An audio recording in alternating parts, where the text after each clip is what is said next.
بسم اللہ الرحمن الرحیم، اللہ کے نام سے جو رحمان اور رحیم ہے۔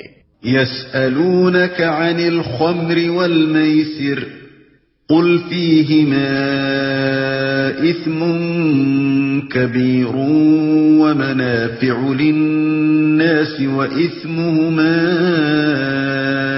اکبر من نفعہما وَيَسْأَلُونَكَ مَاذَا يُنْفِقُونَ قُلِ الْعَفْوَ كَذَلِكَ يُبَيِّنُ اللَّهُ لَكُمُ الْآيَاتِ لَعَلَّكُمْ تَتَفَكَّرُونَ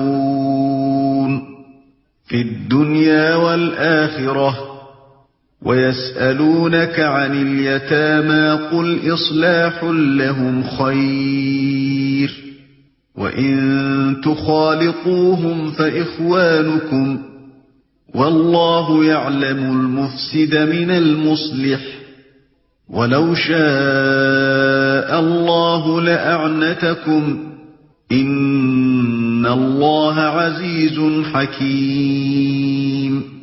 پوچھتے ہیں شراب اور جوئے کا کیا حکم ہے؟ کہو ان دونوں چیزوں میں بڑی خرابی ہے، اگرچہ ان میں لوگوں کے لیے کچھ منافع بھی ہیں، مگر ان کا گناہ ان کے فائدے سے بہت زیادہ ہے۔ پوچھتے ہیں ہم راہ خدا میں کیا خرچ کریں؟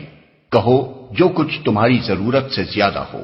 اس طرح اللہ تمہارے لیے صاف صاف احکام بیان کرتا ہے، شاید کہ تم دنیا اور آخرت دونوں کی فکر کرو۔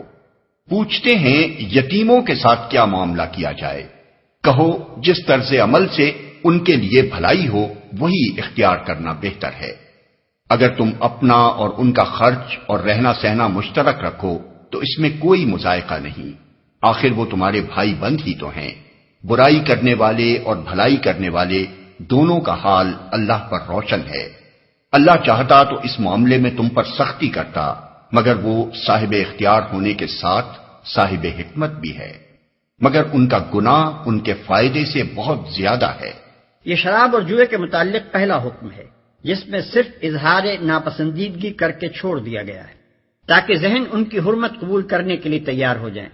بعد میں شراب پی کر نماز پڑھنے کی ممانعت آئی، پھر شراب اور جوئے اور اس نوعیت کی تمام چیزوں کو قطعی حرام کر دیا گیا۔ وہی اختیار کرنا بہتر ہے۔ اس آیت کے نزول سے پہلے قرآن میں یتیموں کے حقوق کی حفاظت کے متعلق بار بار سخت احکام آ چکے تھے، اور یہاں تک فرما دیا گیا تھا کہ یتیم کے مال کے پاس نہ پھٹکو، اور یہ کہ جو لوگ یتیموں کا مال ظلم کے ساتھ کھاتے ہیں وہ اپنے پیٹ آگ سے بھرتے ہیں۔